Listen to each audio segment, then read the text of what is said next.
Hello and welcome to this video. This is Mind the Music and my name is Sami and this channel is all about music and records. So today we are once again going back in time all the way to the year 1994 on March 8th, which is today. Nine Inch Nails released their second full-length, the now legendary The Downward Spiral album right here. I'm having my original copy here. So what's up? Well, in the late 80s, of course, Trent Reznor started his project Nine Inch Nails, and by the year 1989 he released his first album, Pretty Hate Machine, in which he also played all the instruments and produced with some other guys also on board. But that first album really hit the alternative charts and made Trent Reznor like this overnight success in a span of year or two, give or take. But by 1991, Nine Inch Nails was already touring like big festivals like Lollapalooza in the States, and they also played with Guns N' Roses supporting them. That didn't go too well because Guns N' Roses fans were pretty hateful towards Trent Reznor and the company, but that's another story. So by 1992, Trent really wanted to capture their live sound, which they had in 91, and he released the Broken EP, which was of course also Grammy nominated at the time. So this EP had a lot of more aggressive sound, more metallic, and as I said, it was inspired by the live sound of the Nine Inch Nails live band. So by the time it came to record this second full-length album in 92, 93, it was released in 94. So Trent thought that he wanted to really merge the live sound and the aggressive sound that he had on Broken EP with some more mellow and more dynamic, different soundscapes to create this his masterpiece. So of course it was released March 8th on 1994 for Interscope Records and produced by Flood and Trent Reznor. Flood, of course, an Englishman, was also on board on the first Nine Inch Nails releases also. And the studio that they recorded this mostly was called Le Pig, which was at the address Cielo Drive in Los Angeles, and many of you might know that this place was the address where some horrible things happened back in 1969. It was the old Roman Polanski's and Sharon Tate's house. So Trent wanted to live in this haunted house and really get some sinister vibes from the house, because he was going to make this very dark and pretty depressing record in there.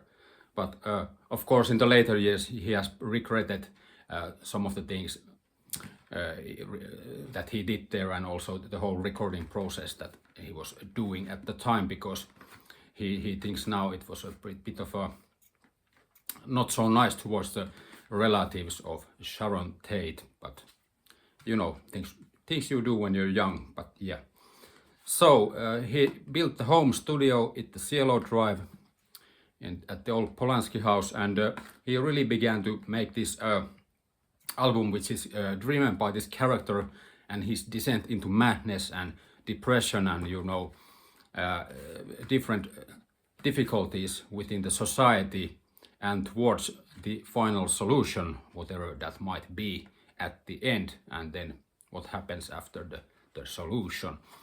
But yeah, it was a bit of concept album, and also as Trent has told many times, it's a semi-autobiographical. There are some bits and pieces that are from Trent's life, but of course he has amped up the drama for the album and made it more cinematic, of course. But yeah, there are a lot of things from his life there, and he really had, especially younger, he had listened to a lot of David Bowie, and especially his late 70s Berlin trilogy. So he took a lot of influence there with the soundscapes and combining different elements to make this really dynamic whole album. And also one of his influences was Pink Floyd, The Wall album, which is a classic concept album, of course, which has a beginning and middle and and certainly an end to the album. So he was thinking all these classic artists, and he really wanted to make his own mark in the music history. And as we now know, it really paid off. But yeah, there's also the usual industrial elements that Nine Inch Nails had previous, but there's also techno elements, metal influences, and ambient music influences, and all around, you know, art rock vibes going on with this album. And the overall sound is much more dynamic, and instrumentals are more different than before. There's tracks that are pretty peaceful, but then there's some aggressive stuff going on, and then they go really quiet again. So the changes are much more harsh than in the past Nine Inch Nails albums. And you can hear the famous tracks, for example, March of the Pigs, Closer, definitely, and of course Hurt, which Johnny Cash made famous late in his career, before he died in the early 80s. But for example, those are the most famous tracks on this album, and they certainly show that Trent was evolving as an artist, as a producer, and as a songwriter. He really loosened up and tried different things that he hadn't tried before on the previous albums. But of course you have also other tracks, fan favorites, such as Reptile and Heresy, and for example the instrumental piece A Warm Place, which some of you might know rips off a bit of the David Bowie instrumental track. I think it was called Crystal Japan from the early 80s. Go and listen to that. But I think David Bowie has forgiven Trent for taking certain pieces from there, but it's a beautiful piece, and it's in the middle of the album, so I think it holds its own on the album, definitely. But those tracks that I mentioned before, for example, Reptile has a really punchy and really bassy guttural sound to it, and interesting sound effects, and it's really one of the heaviest numbers.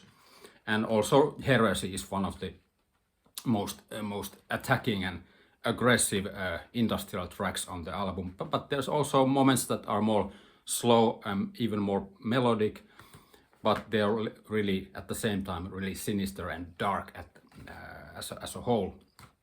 But yeah, this whole album is really versatile, and it's better listened as a whole from start to end, although there are some tracks that work as on their own also, I think. And also it's mostly Trent Reznor playing, of course, as before, but there's also some guest stars on this album. There's Stephen Perkins from Change Addiction playing percussion, for example, and also you have Adrian Belew, who has played with David Bowie in the late 70s, and he also played with Talking Heads and sang and played guitar on King Crimson in the 1980s, in the King Crimson's 80s albums. So he was a really prominent guitar player and famous in the so-called art rock circles. So I think it's real nice that he was brought here for this young dude, meaning Trent, young dude's new album, to show you know, some respect for this young visionary at the time in 1994. Yeah, so of course, even though the album is pretty raw and dark, to say the least, it was a huge success, and it was definitely the most successful Nine Inch Nails album at that point, and a lot of artists and bands really began in the following years to emulate some of these styles and sounds that Trent created for this album. And one of those artists was his idol, David Bowie, who was pushing 50 at the time. So Bowie, for example, released in 1995 his album Outside, which has some Nine Inch Nails influences for sure, and Trent also made some remixes for him at the time. So it sold millions, and it was the highest selling album for Nine Inch Nails in the US at the time, and all over the world.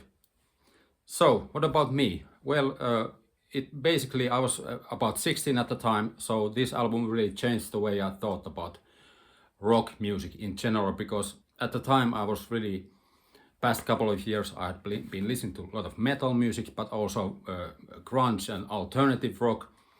But when this came out, I really began to open up my mind for new kind of sounds and different kind of bands and artists that I hadn't listened to before, meaning basically electronic music of all kinds, and also older artists such as David Bowie and his back catalog, especially the artier stuff and what he did in the late 70s and early 80s. And different artists such as Aphex Twin and his ambient stuff really caught my attention, following Nine Inch Nails.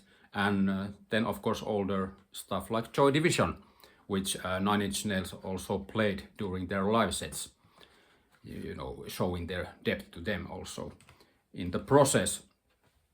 And one thing that I was really impressed at the time, I hadn't listened to a lot of artists or bands that you had one man doing basically everything, like Trent Reznor did.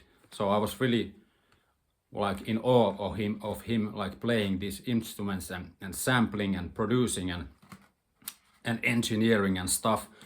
So it really made me want to make my own music. So I had a PC at the time, PC computer, and I began to make some of my own little tinkerings around electronic music and some sampling.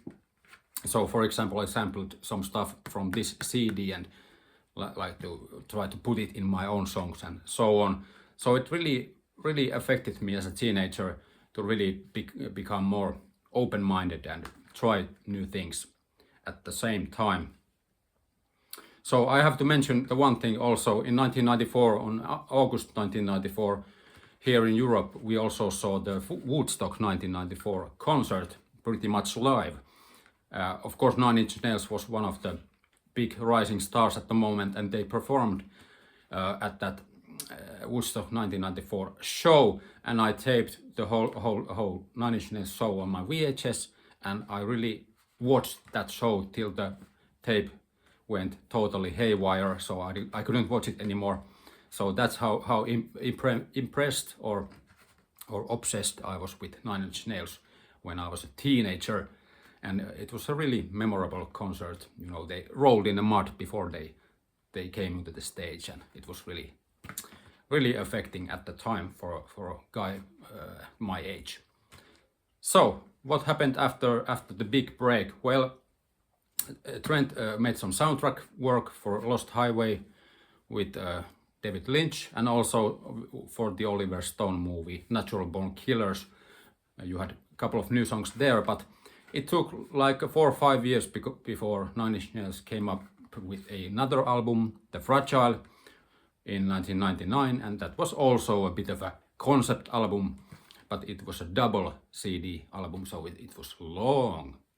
It was a long ass album to listen to, but that's a completely different story altogether. We are here to talk about The Downward Spiral, released March 8th, 1994. So, what do you think about The Downward Spiral? What do you think about Nine Inch Nails? What are your favorite tracks? So on. Leave a comment. I would like to discuss Nine Inch Nails with you. And also remember to like, subscribe, and hit the notification. And I will see you in the next video. Bye.